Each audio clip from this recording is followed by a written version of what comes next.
आपने पहले कांग्रेस को वोट दिया, फिर लालू नीतीश को 20-30-32 साल से दे रहे हैं। दिल्ली में आपने मोदी जी को भी वोट दे के देख लिया, लेकिन आपकी दशा नहीं सुधर रही।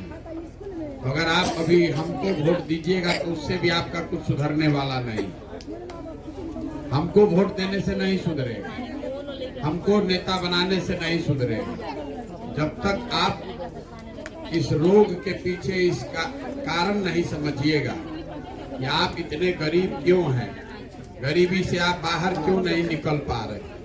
आपको जब पूछा जाएगा तो आप कह रहे हैं कि भैया नेता हमारा काम नहीं कर रहा है, सरकार अच्छी नहीं चल रही।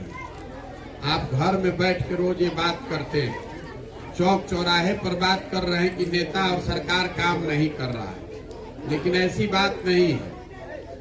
आप किसको वोट देते हैं लोकतंत्र में, इसका कोई बहुत महत्व नहीं है। महत्व इस बात का है कि आप किस बात के लिए वोट देते हैं। आप जिस बात के लिए भी वोट दीजिएगा, जिस किसी को भी दीजिए, जिसको अच्छा लगे उसको वोट दीजिए, लेकिन अगर अपने बच्चों के लिए नहीं वोट दीजिएगा, अपने बच्चों के पढ़ाई और रोजगार के लिए वोट नहीं दीजिएगा तो सुधरेगा नहीं, कभी नहीं सुधर सकता है, चाहे जिसको चुन कर ला दीजिए। आपको लग रहा है कि आप वोट ठीक दे रहे हैं, नेता काम नहीं कर रहा है। हम आपको कह रहे हैं कि नेता आपको ठगिए नहीं रहा है। अगर नेता आपको ठगता है तो एक बार आपको ठगता, दूसरा 5 वर्ष के बाद आप संभल जाते, ठीक वोट दे देते। 2 बार आपको ठगता, तीसरा बार आप जग जाते, लेकिन आप तो 50 वर्ष से ठगा रहे। इसका मतलब है कि कहीं न कहीं आपकी समझ में फेर है। समझ में फेर इसलिए है कि जिस चीज के लिए आप वोट दे रहे हैं वो चीज आपको थोड़ा कम या ज्यादा मिल रहा है। हमने वोट दिया है बिहार में 5 किलो अनाज पर, तो बिहार में कितना भी चोरी भ्रष्टाचार है, 1 किलो चोरी करके 4 किलो अनाज सबको मिल रहा है कि नहीं मिल रहा है। आपने वोट दिया है राम मंदिर बनाने के लिए, तो बिहार में नाली गली सड़क विद्यालय फैक्ट्री बने चाहे नहीं, अयोध्या में राम मंदिर बन रहा है कि नहीं बन रहा है। आपने वोट दिया घर घर बिजली आने के लिए, तो बिजली का बिल चाहे 2000 आए कि 6000, घर घर बिजली आया है कि नहीं आया। आपने वोट दिया है जाति के नाम पर, तो बिहार में और कुछ बात हो चाहे नहीं, घर घर जात का चर्चा और जात का गिनती हो रहा है कि नहीं हो रहा है। आपने वोट दिया मोदी जी का चेहरा देख के, तो आपके बच्चों का चेहरा चाहे मुरझाया है, मोदी जी का चमकता हुआ चेहरा आपको सुबह शाम टीवी में देखने को मिल रहा है कि नहीं मिल रहा है। आपने वोट दिया गुजरात में विकास हुआ है ये कहानी सुन के, तो गुजरात में विकास हो ही रहा है, वहाँ फैक्ट्री चल रही है और आपके बच्चे जाकर गुजरात में मजदूरी कर ही रहे हैं। तो जिस चीज पर आपने वोट दिया है वो सब चीज आपको मिल रहा है। बेकार बैठ के रोज आप कह रहे हैं कि भैया पढ़ाई का व्यवस्था नहीं है, यहाँ रोजगार नहीं, यहाँ खेत में जो हम लोग काम कर रहे हैं फसल का दाम नहीं। मेरे भाई आप पढ़ाई के लिए वोटे नहीं दिए हैं, आप रोजगार के लिए वोटे नहीं दिए हैं, आप अपने फसल के दाम के लिए वोटे नहीं दिए तो मिलेगा कैसे? नहीं मिल सकता है।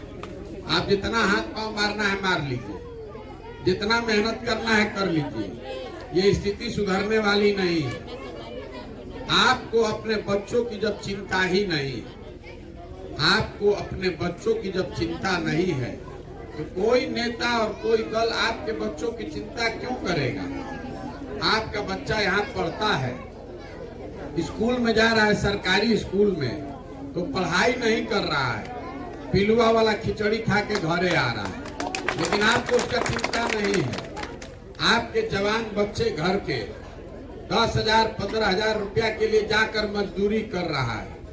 साल भर जो लड़का जाकर बाहर मजदूरी करता है, आपका घर का सवाल, आपका बच्चा, उसको सालों भर आपको चेहरा देखने को नहीं मिलता है। एक बार कोई छठ दिवाली में घरे आया तो मुंह देखने को मिलेगा, लेकिन आपको अपने बच्चे की चिंता नहीं है।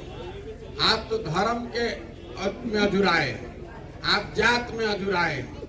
आपको भारत पाकिस्तान चाहिए, आपको हिंदू मुसलमान पुलवामा चाहिए, तो भैया ये दशा सुधरेगा कैसे?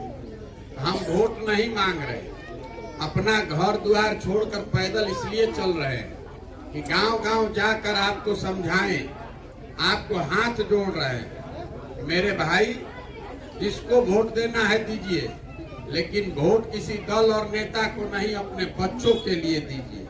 अपने वोट की कीमत को समझिए। आपके वोट का कीमत नाली गली नहीं है। आपके वोट का कीमत 5 किलो अनाज नहीं है। आपके वोट का कीमत मंदिर मस्जिद नहीं है। आपके वोट का कीमत है आपके बच्चों का भविष्य। अगर आप 500 रुपया लेके वोट दीजिएगा तो मुखिया जी आपका हरिश्चंद्र नहीं बनेंगे, चोरी करबे करेंगे। गांव में हम जा रहे कह रहे हैं मुखिया जी बड़ा चोरी करता है, 500 रुपया लेके वोट दिए हैं आप, मुर्गा भात खा के वोट दीजिएगा आप, पाउच पी के वोट दीजिएगा आप, तो मुखिया जी चोरी नहीं करेगा तो हरिश्चंद्र बनेगा। तो जब तक आप नहीं सुधरिएगा, अपने बच्चों के लिए आप खड़े नहीं होइएगा, तो जिस नेता को चुनना है चुन दीजिए। आपकी दशा सुधरने वाली नहीं है। आप आज से गरीब नहीं हैं, आप आज से नया नया परेशान नहीं है। ये तो 50 वर्ष से ऐसे ही दशा में जी रहे हैं। काहे नहीं सुधर रहा है? आप तो सबको जिता के देख लिए। 40 वर्ष कांग्रेस को देखे, 15 वर्ष लालू जी को देखे, 17 वर्ष से नीतीश कुमार है, मोदी जी को आपने जिता लिया। कुछ सुधरा?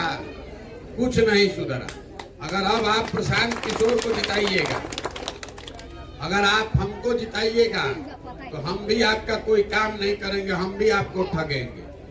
जब तक आप अपनी सरकार नहीं बनाइएगा, अपने बच्चों के लिए नहीं खड़ा होइएगा, तब तक कोई बिहार को सुधार नहीं सकता है। इसका नाम क्या है? जन सुराज। सुराज मतलब सुंदर राज। किसका सुंदर राज? किसी दल का नहीं, जनता का सुंदर राज होना चाहिए। गांधी जी ने, बाबा साहब अम्बेडकर ने आपको आजादी कैसे दिलवाया? गांधी जी आपसे वोट मांगकर देश नहीं आजाद कराया। गांधी जी ने समाज को जगाया, सब लोग खड़े हुए। गांधी जी आगे आगे चले, पीछे से पूरा समाज चला, तो अब न देश आजाद हुआ। तो अगर बिहार को गरीबी से, भ्रष्टाचार, बेरोजगारी से आजादी दिलाना चाहते हैं तो सबको लगना पड़ेगा। हर आदमी यही कह रहा है कि कोई आके बिहार के सुधार दी, तो भैया कोई इंग्लैंड से आके बिहार के सुधारने वाला नहीं है। अगर बिहार को सुधारना है तो आपको इसमें लगना पड़ेगा, क्योंकि ये आपके बच्चों के जिंदगी का सवाल है। समझ में आए तो इसको अपनाइए, और नहीं समझ में आए तो जिस दल, जिस नेता, जिस जाति में चिपक के वोट दे रहे हैं देते रहिए। लेकिन एक बात लिख कर रखिए, अगर आप अपने बच्चों के शिक्षा और रोजगार के लिए वोट नहीं दीजिएगा तो जीवन में कभी भी आपका कल्याण नहीं हो सकता है। चाहे जीवन भर आपको 5 किलो नहीं 10 किलो अनाज मिलता रहे, चाहे जितना नाली गली सड़क बन जाए, उससे आपकी गरीबी नहीं खत्म होगी। गरीबी खत्म तब होगी जब आपके बच्चों के पढ़ने का यहाँ व्यवस्था हो। गरीबी खत्म तब होगा जब आपके घर के बच्चों को रोजगार मिलेगा। गरीबी खत्म तब होगा जो भूमिहीन है उसको सरकार जमीन देगी। इन 3 विषय पर वोट दीजिएगा तो जीवन सुधरेगा, और नहीं दीजिएगा तो जैसे जी रहे हैं वैसे ही जीजिए। आप लिख कर रखिए कि जिस दुर्दशा में आपका जिंदगी बीता है, आने वाले समय में आपके बच्चों की भी जिंदगी इसी बदहाली और गरीबी में बीतेगी। नहीं तो जगिए अपने लिए, नहीं तो अपने बच्चों के लिए जगिए। उनके लिए शिक्षा की व्यवस्था हो, उनके लिए रोजगार हो, आपके पास जमीन हो, तभी आपका जीवन सुधर सकता है।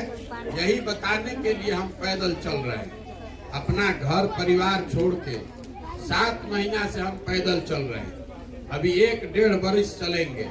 गांव-गांव जाकर लोगों को हाथ जोड़ रहे हैं। वोट के लिए नहीं, ये बताने के लिए कि भैया किस तरह से आप अपने गरीबी से निकल सकते हैं। आप सोचिए, समझिए, ठीक लगे तो जुड़िए, और न ठीक लगे तो जहाँ है वहाँ रहिए।